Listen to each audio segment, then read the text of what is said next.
Tem a nossa próxima apresentação aqui, que é um tema que eu gosto muito, para falar sobre Direct to Consumer, ou seja, as estratégias da indústria de chegar no consumidor final, né? E nada melhor do que alguém que faz isso na prática. O Israel é gerente de e-commerce da Newell Brands, que tem lá a Áustria. Obrigado, Israel, maravilha. Você é seu. Bom dia, pessoal. Comentando um pouco sobre a minha experiência de e-commerce, né? Então, prazer, meu nome é Israel Medeiros, como o Gabriel comentou. Mês passado completaram 10 anos que eu estou aí nessa estrada de e-commerce. Grande parte dela como empreendedor e consultor e grande parte como executivo de empresas, criando operações, principalmente para indústrias. Tenho bastante experiência com a indústria de moda e atualmente eu sou gerente sênior de e-commerce da JCS Brasil, que é detentora das marcas Oster e Cadence. Eu implementei o projeto de e-commerce Direct to Consumer. Só para contextualizar, talvez essa expressão Direct to Consumer não seja tão familiar para todos, mas é basicamente a indústria vender para o consumidor final, né? Então, a indústria, geralmente, ela tem como premissa de vender para os intermediários, mas Direct to Consumer, ela vende diretamente para o consumidor, além de vender para os revendedores. Ok? Mas eu vou passar um vídeo agora para vocês para explicar realmente quem que é a JCS Brasil, onde ela se situa, aonde que a gente está atuando atualmente fisicamente. Legal, agora vai. Estar presente em cada momento, em cada detalhe. Afinal, este é o nosso propósito: melhorar o dia a dia das pessoas onde elas vivem, aprendem, trabalham e se divertem. JCS Brasil, uma das maiores fabricantes de eletrodomésticos do mercado brasileiro. Pertencente a Newell Brands, uma referência mundial em bens de consumo, alinha o melhor do relacionamento global com a eficiência regional. São mais de 300 produtos em um portfólio dinâmico, repleto de originalidade e que permite fazer a diferença no dia a dia das pessoas em diversos momentos. As marcas Cadence e Oster se complementam em uma sinergia única, capaz de atender o mercado sedento por soluções e que sabe reconhecer o poder da inovação. Com operação moderna e totalmente integrada entre as unidades na Bahia, em Santa Catarina e na China, todos os nossos esforços são direcionados para construir uma relação de segurança e parceria com os nossos clientes. Com um novo e amplo centro de distribuição em Balneário Pissarras, às margens da principal rodovia de Santa Catarina e próxima a um dos principais portos do Brasil, conseguimos atender com agilidade todos os municípios brasileiros.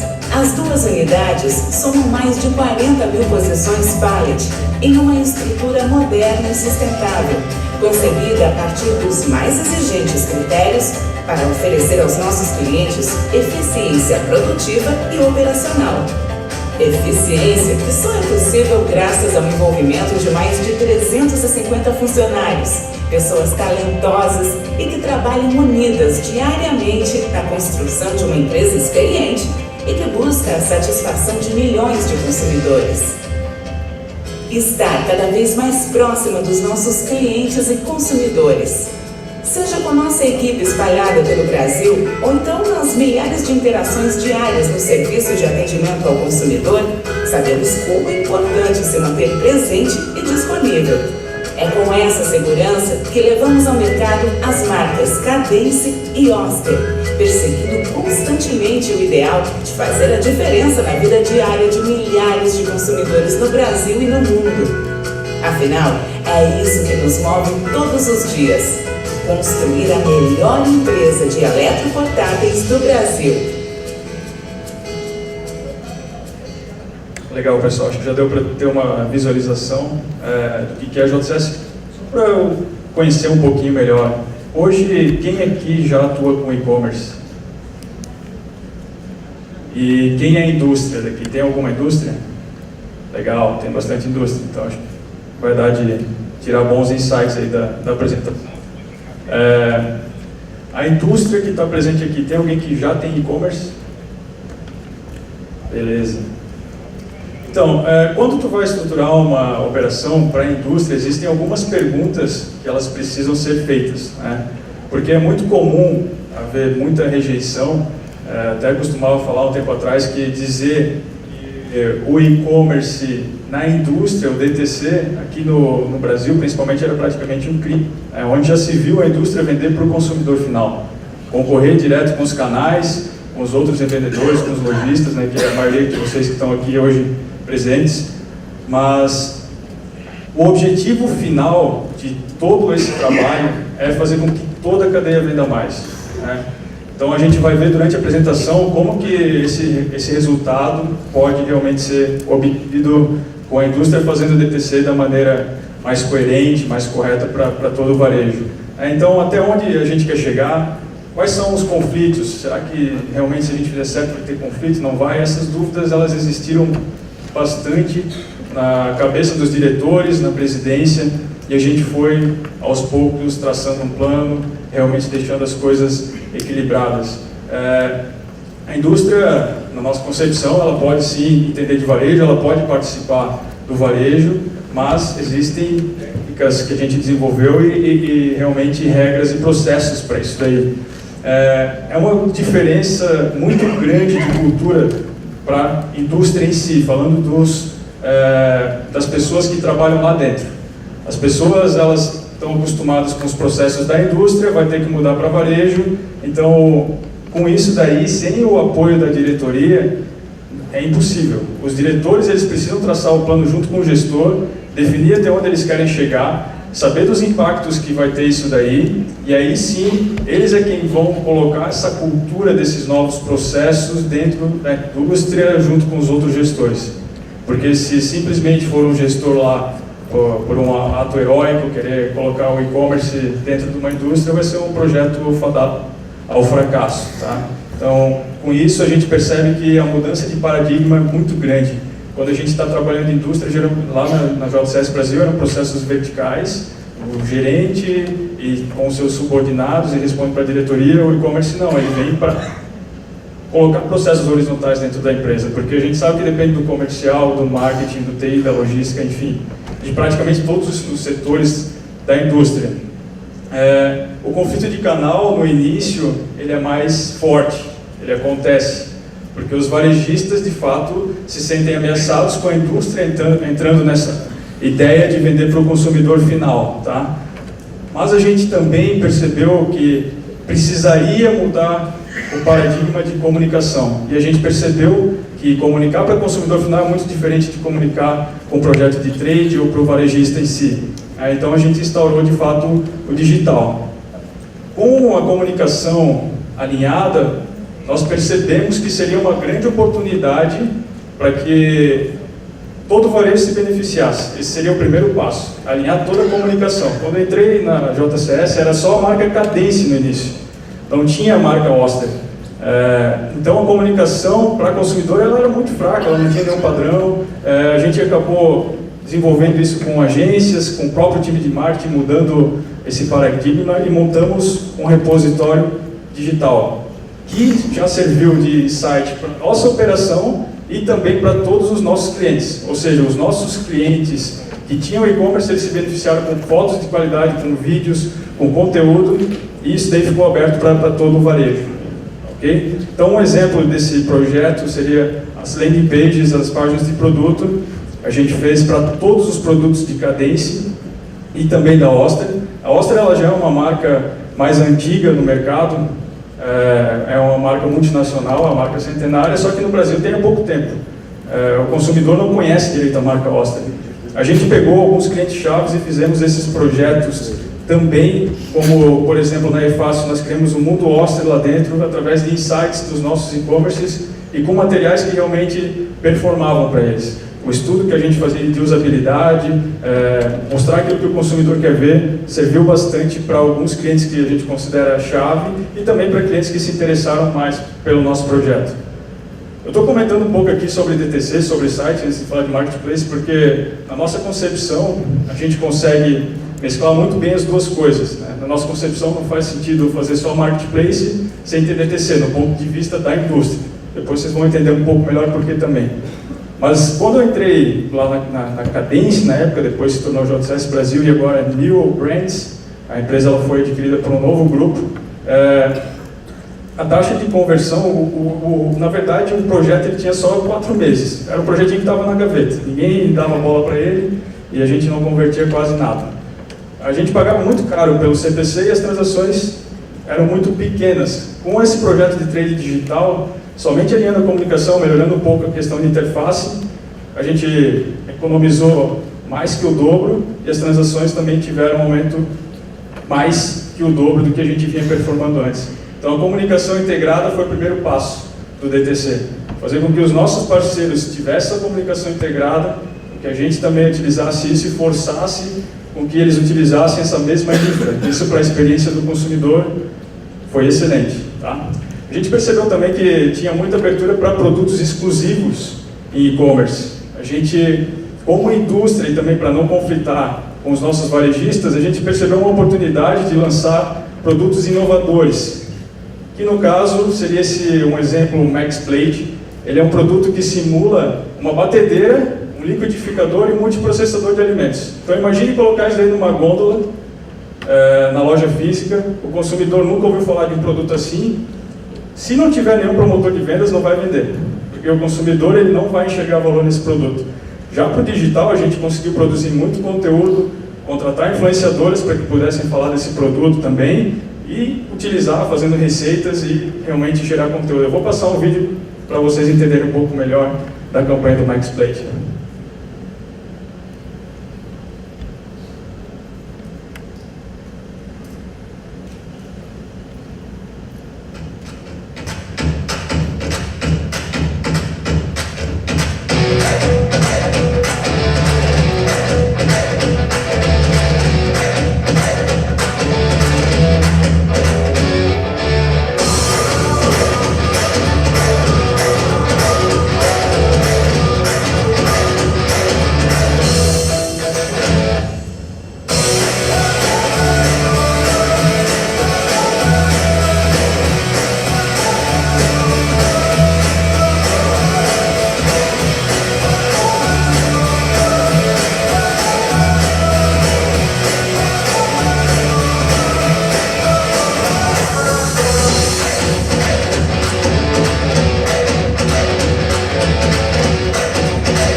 Esse projeto ele entrou dentro da linha de processamento também do trade digital. Ele teve mais conteúdo do que um produto comum, porque era um produto estratégico para nós, e o resultado foi fantástico. Tá? A gente conseguiu vender, a gente colocou em alguns parceiros também esse produto para testar se realmente teria aderência no ponto físico logo no início com o lançamento. Não abrimos para todo o varejo, mas de fato aconteceu o que a gente esperava, não iria vender no ponto físico.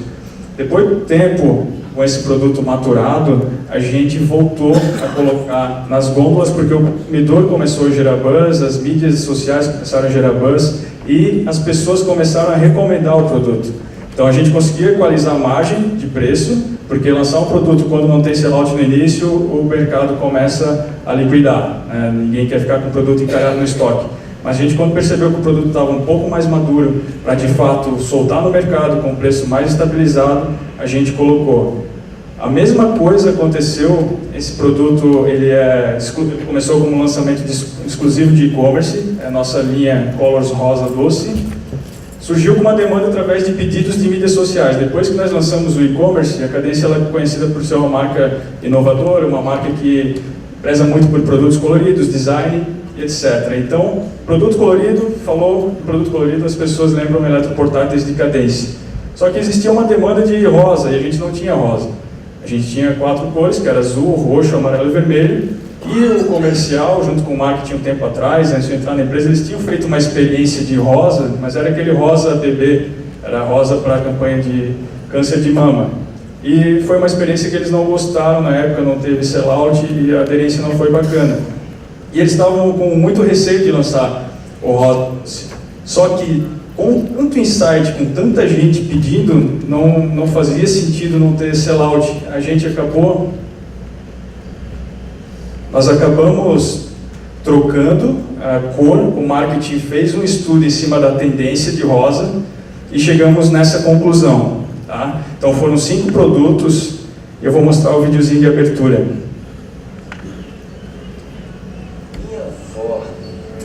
Minha avó é como outra qualquer. Ela me mima, faz a comida que eu gosto, me dá colinho. Diz até que eu sou o mais bonito de todos. Como eu disse, ela é igual a todas as outras, né, vó? Claro, fofucho da avó! Linha Cadência Colors, agora na cor rosa doce. É diferente, é estilosa, é a sua cara. Esse lançamento surpreendeu a indústria. A gente vendeu muito mais do que a gente tinha planejado, tá? Foi uma viralização enorme, gerou muito buzz nas mídias, as pessoas que realmente estavam pedindo compraram, indicaram para os amigos, e a gente vendeu só nos nossos sites e marketplace mais de 12 mil unidades. A gente chegou num planejamento que quando atingisse determinado volume, nós iríamos abrir para o varejo. O preço ele foi equalizado. Os varejistas agora estão começando a receber esse produto, que era exclusivo de e-commerce também. A gente fez branding, a gente criou material, a gente desenvolveu um produto bacana com design diferenciado e o varejo já está recebendo algo muito mais preparado, algo com muito mais valor agregado do que simplesmente um lançamento, como a gente fazia antes, e era commodity, guerra de preço e assim por diante. Esse é um exemplo da prateleira que uma loja parceira nossa, a Van, fez, colocando os produtos rosa como objeto de decoração. A gente começou a perceber, de fato, que as pessoas compravam no e-commerce esse produto para servir como objeto de decoração. Então, a gente passando esse insight para os varejistas, eles começaram a anunciar na prateleira também como objeto de decoração, junto com outros produtos rosas, complementando. Isso criou muito valor, o sellout dos caras explodiu também, e agora a gente tem containers vindo para determinadas redes, já em andamento, com esse produto que foi lançado no digital. Então, entendam que o e-commerce, como eu falei no início, ele acabou gerando muito buzz. Isso foi bom para todo mundo, foi bom para os varejistas e é bom para nós também, porque a gente consegue construir marca com retorno bacana. Porque, afinal de contas, a gente também quer tornar o nosso negócio rentável, fazer com que as marcas tenham mais valor e que os varejistas também consigam ter mais margem, tá? Falando um pouco de marketplace, então agora, eu chamei de V1 em 2017, porque quando a gente começou de fato a consolidar uma operação mais profissional de marketplace, a ideia inicial era lançar com as marcas oficiais. A gente lançou como JCS Brasil, mas o consumidor não consegue entender o que é JCS Brasil, eles entendem o que é Oster e o que é Cadência. Aí a gente separou, fizemos um perfil para Oster, outro para Cadência, em todos os nossos parceiros de marketplace, e a nossa ideia era atuar fortemente no projeto de trade digital, fazer com que todo esse nosso conteúdo entrasse na cadeia de marketplace. Então imagine, a gente desenvolve um conteúdo bacana, tem uma comunicação omni nos nossos sites, nos marketplaces, nós como indústria queremos que toda a cadeia venda, né? Então, aquele planejamento inicial foi justamente para chegar nesse momento e a gente conseguisse fazer um ecossistema, uma comunicação de fato integrada. E a gente também teve políticas comerciais independentes e por canal. Então, por exemplo, a P2W e Cadência tem uma política comercial. Cenova e Cadência tem uma política comercial. A gente não faz uma política para todos os parceiros, a gente tem a questão de fazer nosso planejamento comercial independente por parceiro. Tá? E, para resumir, nossa estratégia era estar presente. 2017, estruturar, estar presente, sem nenhuma pretensão muito grande em relação ao marketplace.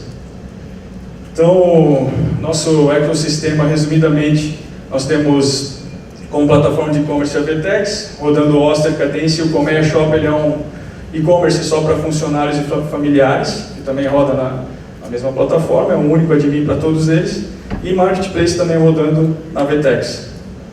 E aí a gente tem B2W, Nova, Walmart, Mercado Livre, Magazine Luiza e vários outros também que são menores. Tá?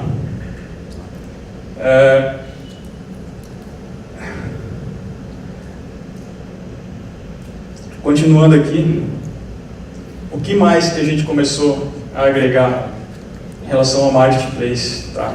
A gente começou, de fato, a entender qual que era o SLA de cada parceiro, o que eles exigiam, o que eles queriam em retorno, através de calendário de ações, começar a fazer o nosso calendário por canal, entender o calendário deles por canal também. Só que a gente começou a perceber que em Marketplace o conflito de canal é muito mais forte do que no nosso próprio site, porque aí a gente está lá competindo junto com os varejistas de fato, né? Está aparecendo o nosso nome e aparecendo o nome dos nossos parceiros. Então isso, se a gente entra numa buy box, por exemplo, isso incomoda muito. E a gente não quer competir com os nossos parceiros. Depois eu vou mostrar como que a gente fez para não competir também com os nossos parceiros. O legal é que a gente consegue cruzar muita informação. Hoje os nossos sites eles representam 80% do faturamento, tá? Mas depois que a gente colocou Marketplace e a gente começou a fazer esse V2, né, uma análise mais próxima do negócio, a gente percebeu que o Marketplace pode trazer muito insight de cauda longa que a gente não percebia nos sites. Apesar de a gente ter muita tecnologia de recomendação inteligente, etc., nem sempre a gente consegue identificar essa oportunidade que os Marketplaces podem trazer para nós para dentro do site. E assim como os nossos sites identificam a oportunidade que a gente pode estar lançando para dentro do Marketplace. Por isso que eu falei no início que eu não vejo muito sentido para a indústria lançar somente em Marketplace, pensando na cadeia como um todo, pensando nessa questão de estrutura, pensando na questão de marketing digital. Porque o papel da indústria é fazer branding, ativar e, de fato, fazer com que toda a cadeia venda mais. Ok? E aí o Marketplace V2, aí, a nova estratégia era estar presente de forma estratégica e balanceada. Então antes era só estar presente, agora a gente quer estar presente de forma estratégica e balanceada dentro dos Marketplaces, pensando como indústria, sem causar principalmente conflito de canal, gerando valor para os nossos produtos. Aí como é que funciona mais ou menos nosso organograma digital, né? Como que, resumidamente, nossa operação lá funciona? A gente chama de e-commerce todas as possíveis frentes de venda online, como indústria, que é o DTC, são os nossos próprios sites, vendendo para o consumidor final, Marketplace, e-tailer e retailer. O que é e-tailer? E-tailer é aquele cara pure player. Por exemplo, B2W. B2W não tem loja física. Eles vendem somente pela internet, então esse cara é um e-tailer. O retailer é o cara que tem loja física e operação online. Exemplo, Magazine Luiza. Então esse é o e-commerce, essa é a nossa cadeia de e-commerce para nós. A gente precisa criar valor para todos esses 4 caras ali. DTC, o DTC a gente percebe a oportunidade, lança para Marketplace e automaticamente os outros vão pegando essa onda. Ok? Quando eu comentei para vocês a questão de conflito de canal, principalmente Marketplace, a gente tem uma estratégia de vendas muito simples, que é baseada em status de produto. Então a gente tem lançamento, produtos que são ativos, sazonais e obsoletos. Basicamente é isso daí. A gente tem um pouquinho de diferenciação ali entre obsoleto, descontinuado, pós-volume e tal, que é uma coisa mais interna para categorizar, mas basicamente é lançamento, produto ativo e descontinuado. Ok? Lançamento de produto, essa é uma oportunidade enorme para o DTC, para a indústria. Porque a gente lança primeiro no site, chega no nosso estoque, nós somos o primeiro a ter esse produto. Então, quando o produto chega no nosso estoque, a gente já tem todo o material pronto. No dia que chegou no estoque, a gente lança com todo o conteúdo, com vídeo se tiver, com e-mail marketing e dispara para a rede. Hoje a gente tem uma base de e-mail marketing bem expressiva, a gente consegue converter mais de 20% só através de e-mail marketing. Então, quando tem lançamento, bomba. E a gente vende por um preço, sugestão de tabela, até acima do que a gente vai sugerir para os nossos revendedores.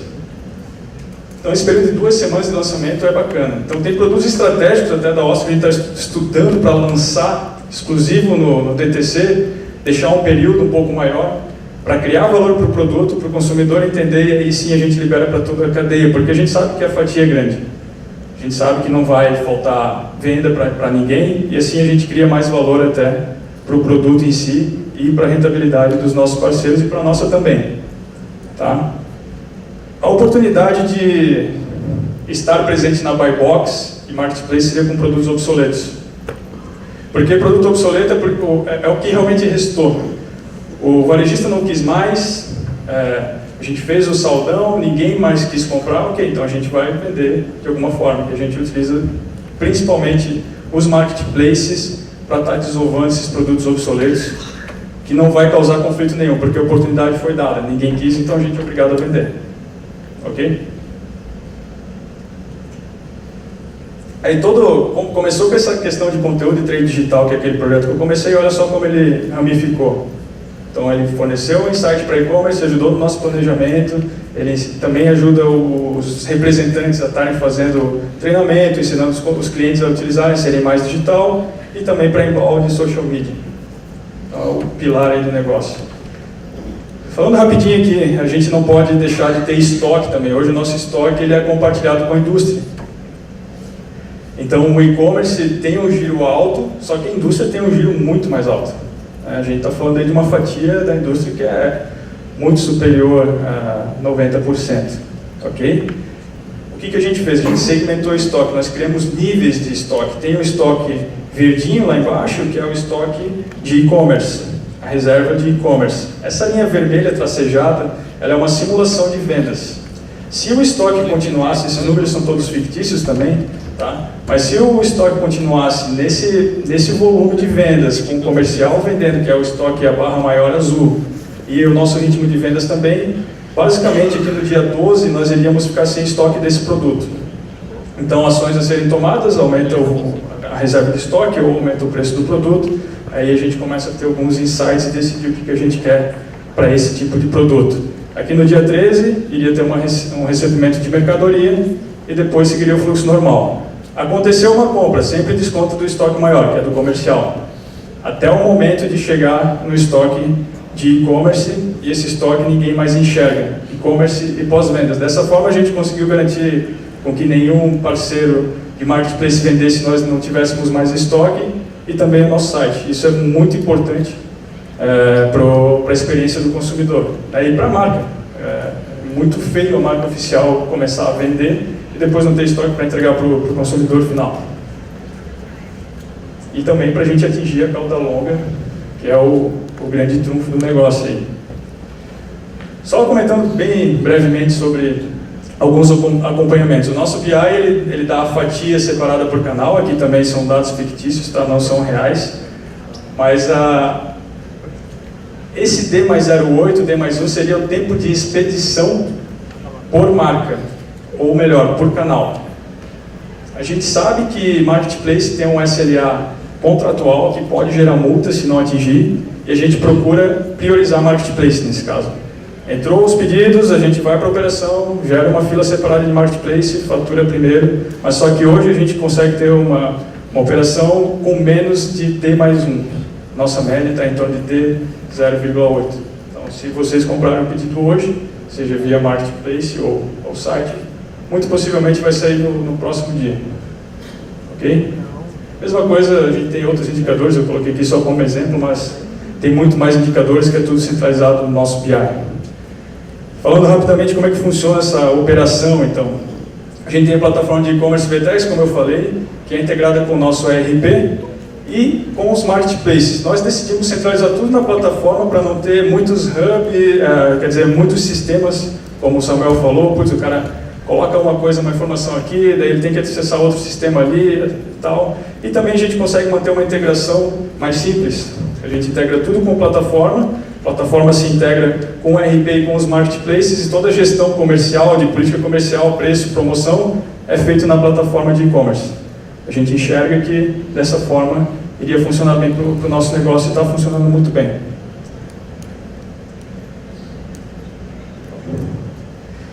Atendimento ao consumidor, o SAC ele é o nosso braço direito. Isso tudo falando em aproveitar a estrutura da indústria, tá? O time realmente comercial de e-commerce, que é onde eu sou gerente, ele é focado em vendas, é focado em merchandising. Só que eu também preciso fazer com que as outras áreas funcionem. E essas sementinhas foram plantadas em cada um dos departamentos, junto lá com aquela ideia de estruturação, junto lá com aquela fala que eu tive que a indústria ela precisa se adequar ao negócio e que os diretores precisam apoiar, porque a gente está mexendo com outros setores, e o ser humano ele é resistente à mudança, né? Se tu está lá no teu setor, chega um cara novo lá, putz, vamos mudar o processo aqui, aí o cara vai ficar com o pé atrás, mas se a diretoria também estiver junto, o negócio acontece, né?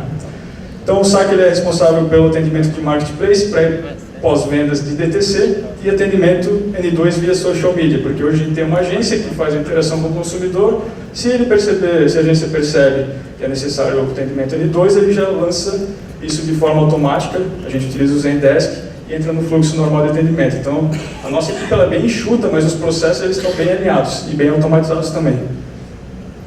Obviamente, a gente precisa de logística e financeiro. A logística ela faz só o pick and pack em gestão de transportadoras, ela não faz controle de estoque, etc. Isso tudo é feito pelo time comercial, de e-commerce, ok? E o financeiro, ele faz conciliação de pagamentos dos sites e marketplaces, isso tudo de forma automática. A gente não fica cruzando tabela manual e tal. Claro que para chegar nesse nível aqui, a gente teve que fazer muita adaptação e realmente muita implementação de sistema customizado para o nosso RP. A grande jogada aqui do negócio é que a gente tem um comitê mensal de e-commerce, comitê operacional, onde o gerente comercial de TI, SAC, logística e financeira, nós nos reunimos uma vez por mês e aí essas pessoas falam quais são as dores do negócio. Exemplo, a TI não consegue fazer a troca de informação necessária para um novo marketplace X com a plataforma ou com o nosso RP. Então tudo isso é posto em mesa, a gente vê o que cada setor consegue ajudar para resolver o problema, para que o consumidor de fato seja o centro das atenções e a gente não fique sem atingir as SLAs que a gente se propôs com os parceiros. Então o acompanhamento ele é feito de forma mensal, discutindo os novos projetos, alinhados, processos e assim por diante.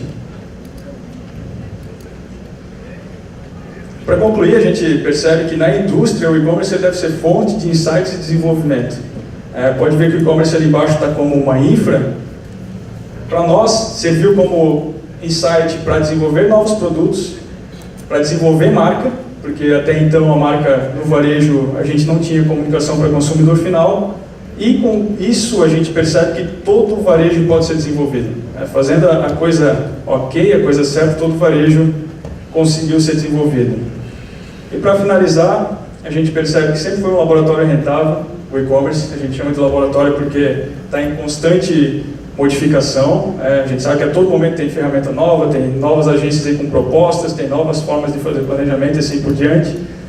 A gente teve as nossas marcas muito mais reconhecidas do que era antes de ter o e-commerce, novos produtos, o e-commerce já é o segundo maior cliente da empresa de faturamento, e olha que o primeiro cliente é uma rede bem agressiva, mas possivelmente a gente passa esse ano, se torne ser o maior cliente em faturamento, mas ele é o cliente mais rentável.